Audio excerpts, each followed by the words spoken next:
Myanmar के भारतीय दूतावास में बर्मीज रामलीला का हुआ सफल मंचन, कलाकारों को किया गया सम्मानित।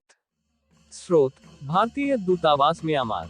म्यांमार रामलीला का मंचन सिर्फ भारत में ही नहीं बल्कि दुनिया के अलग अलग हिस्सों में बड़े उत्साह के साथ किया जाता है। दक्षिण और पूर्वी एशिया के लगभग सभी देशों में किसी न किसी रूप में रामलीला होती है। Mauritius, Laos, Cambodia, Thailand, Indonesia, Sri Lanka और जापान सहित अन्य देशों में भी रामकथा का बड़ा महत्व है।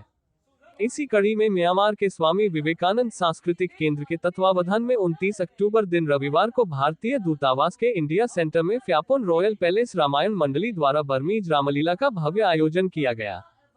इस महत्वपूर्ण सांस्कृतिक अनुष्ठान का उद्घाटन म्यांमार में भारत के राजदूत विनय कुमार ने दीप प्रज्वलित कर किया। भारत के राजदूत विनय कुमार ने अन्य दक्षिण पूर्व एशियाई देशों की तरह म्यांमार में रामायण और रामलीला की मजबूत स्थानीय परंपरा पर प्रकाश डाला। इस विशेष कार्यक्रम के सफल आयोजन को लेकर भारतीय दूतावास के स्वामी विवेकानंद सांस्कृतिक केंद्र के साथ फ्यापोन ट्रूप के सहयोग की काफी सराहना भी की। उन्होंने आध्यात्मिक विकास सहित व्यक्तिगत, पारिवारिक और सामाजिक स्तर पर रामायण के शाश्वत महत्व को रेखांकित किया।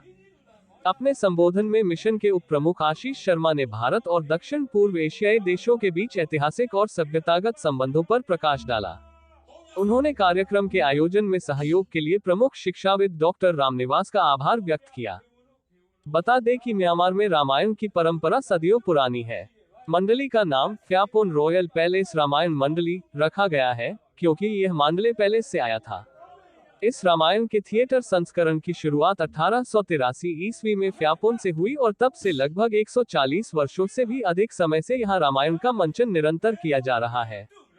इस कार्यक्रम में बड़ी संख्या में दर्शक शामिल हुए, जिनमें राजनयिक, म्यांमार के नागरिक और भारतीय समुदाय के सदस्य शामिल थे। स्वामी विवेकानंद सांस्कृतिक केंद्र के निदेशक डॉक्टर आशीष कुमार ने उपस्थित सभी कलाकारों एवं अतिथियों के प्रति आभार व्यक्त किया तथा उपस्थित दर्शकों को ये जानकारी भी दी कि बर्मी रामायण के इस संस्करण का पहली बार आयावाड़ी क्षेत्र से बाहर निकलकर रंगून में प्रदर्शन किया गया। इस अवसर पर रामलीला मंडली के सदस्यों ने भारत और म्यांमार के बीच शांति और सद्भावना भरे संबंधों के लिए प्रार्थना भी की। इस रोचक, मनोरंजक एवं ज्ञानवर्धक कार्यक्रम का संचालन वरिष्ठ शिक्षाविद डॉक्टर रामनिवास ने बड़े ही कुशलता पूर्वक हिंदी और बर्मी भाषा में किया। इस मौके पर भारत के राजदूत ने सभी रामलीला कलाकारों को प्रशस्ति पत्र प्रदान कर सम्मानित भी किया। इस संदर्भ में स्वामी विवेकानंद सांस्कृतिक केंद्र के निदेशक डॉक्टर आशीष कंधवे ने बताया कि म्यांमार में रामायण की परंपरा अत्यंत प्राचीन है। फ्यापोन रामायण मंडली राजमहल से आया हुआ होने के कारण फ्यापोन रॉयल पैलेस रामायण ट्रूप नामकरण किया गया है। इस रामायण के रंग मंचीय विधा का आरंभ शक संवत 1200 ईस्वी सन 1878 में फ्यापोन पहुंचा। लगभग 4 वर्ष तक छोटे छोटे कार्यक्रम के रूप में रामायण का मंचन होता रहा। फ्यापोन रामायण मंडली 640 वर्ष पूर्ण कर रहा है।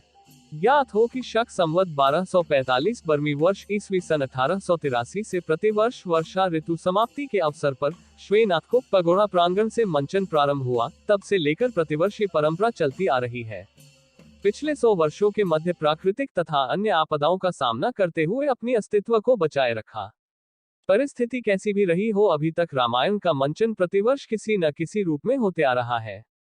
रामायण के जितने भी कलाकार या पात्र हैं, सभी अपनी इच्छा से इसमें भाग लेते हैं।